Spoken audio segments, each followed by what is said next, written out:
Welcome in to Chicago Bears Now. I'm your host, Harrison Graham. Appreciate you guys for clicking on today's show. Let's get you guys caught up on the latest Bears news and rumors coming out of the NFL owners' meetings. We'll kick things off. Is this new Bears regime thinking more about the long term than the short term?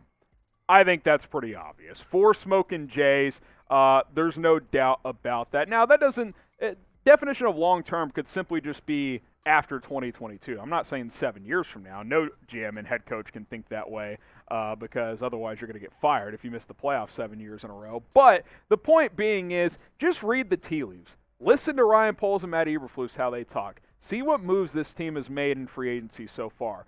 They're not doing anything that's going to break the bank on their future. This regime is thinking long term. They view this as a rebuild. Doesn't mean this team can't win at all in 2022, but I think it's a big reason why they traded Khalil Mack, because they didn't feel like he was on their timeline for the next handful of years.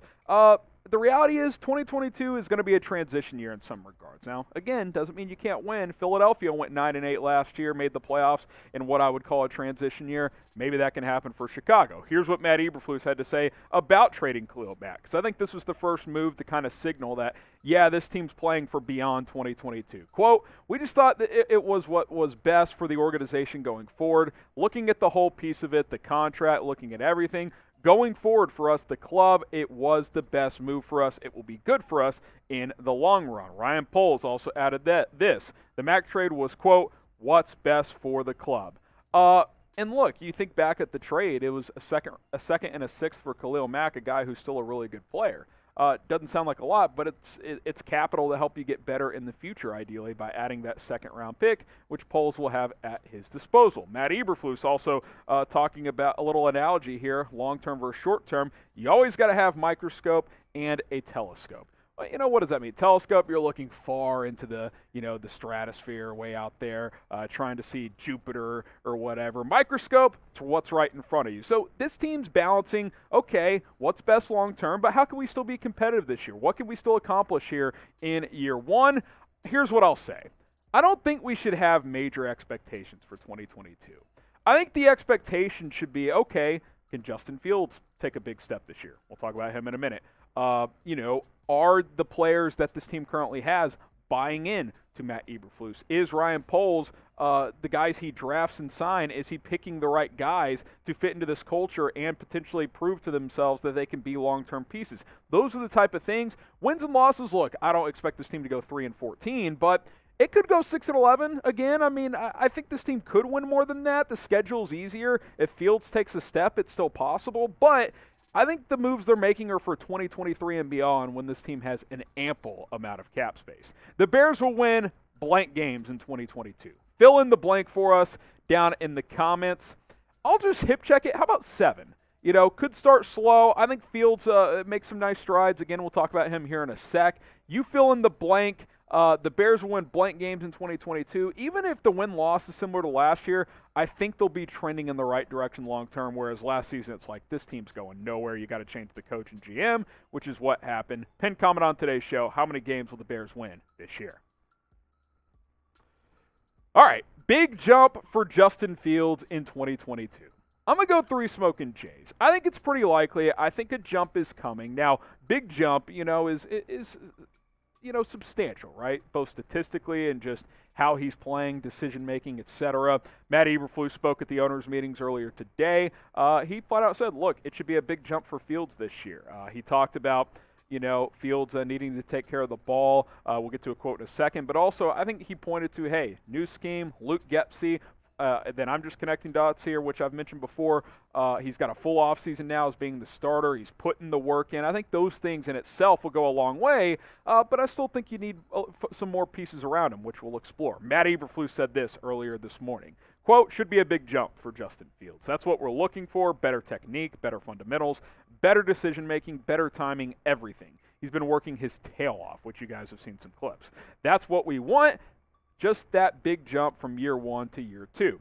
Look, we know Fields is putting in the work. We've seen the clips that have gone on social media. And by the way, Fields is not a big social media guy, so he's probably putting in a lot more work than what we've seen. We know he's been hanging out with Darnell Mooney in the offseason as well. They've been training together. I have no doubts that Justin Fields putting in work. He's a work guy.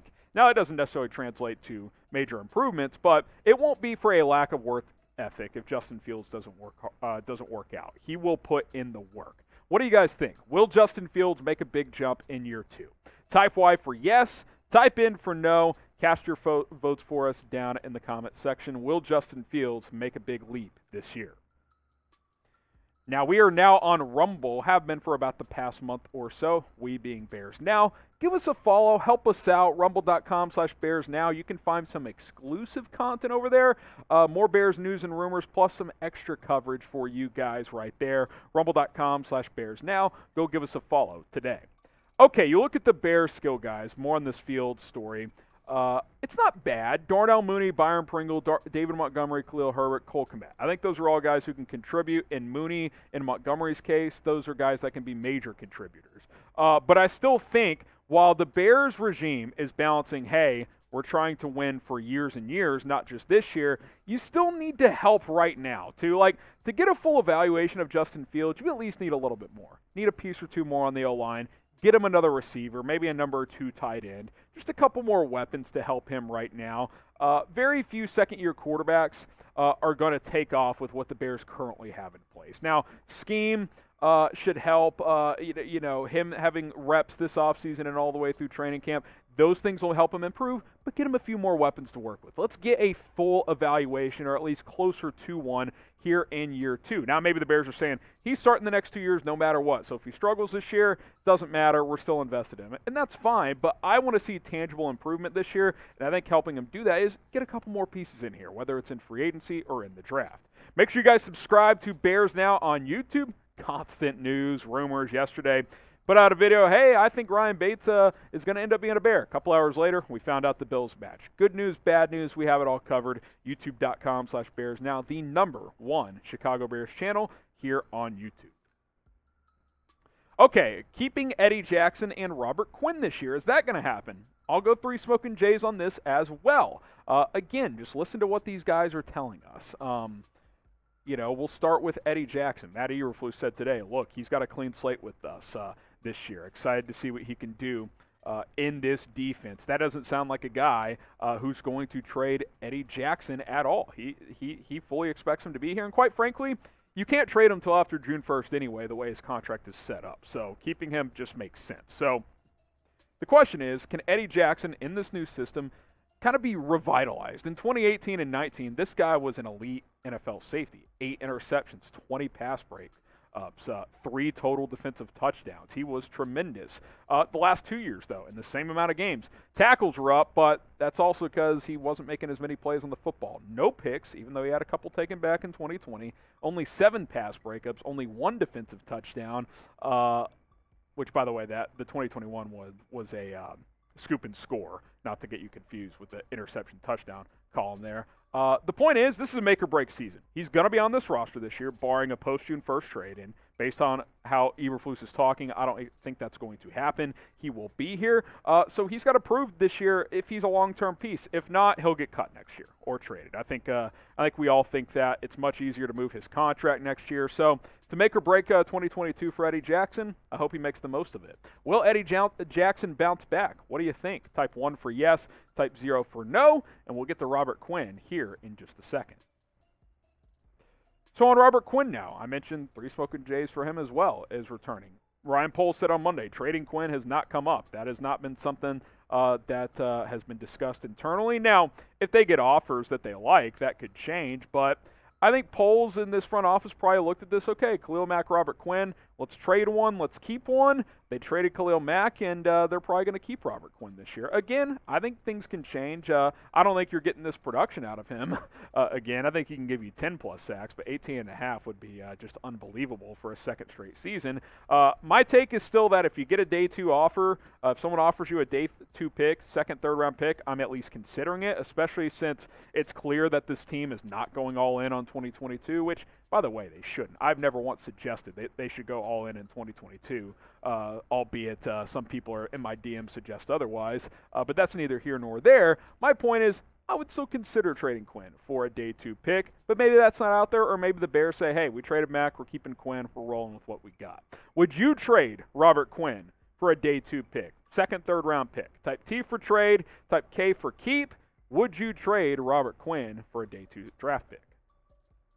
Jam-packed show today here on our News and Rumors segment. Appreciate you guys for tuning in. If you made it this far in the video and haven't subscribed already, be sure you guys do so. Share that link below with a friend, youtube.com/BearsNow. Just hit that big red button and subscribe for more free videos.